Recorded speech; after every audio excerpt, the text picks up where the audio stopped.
I am not a registered investment, legal, tax, broker, or dealer.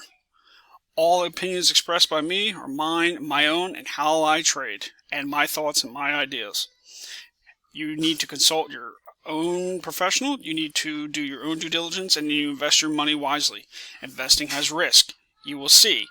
Do your own research, do your own due diligence. Don't hold me liable. I'm just expressing my own ideas. Do your own due diligence. Okay, here's your penny stock watch list for March 5th, 2021.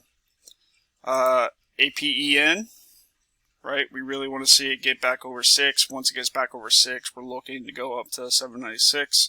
So let's scale in after that. BORR, right? We want to see it get around 132, 133 and start push towards 167. We'll start to come in. CXDO, right? We're looking for it to get above 607 and we'll see if we can get a trend reversal. CUBA,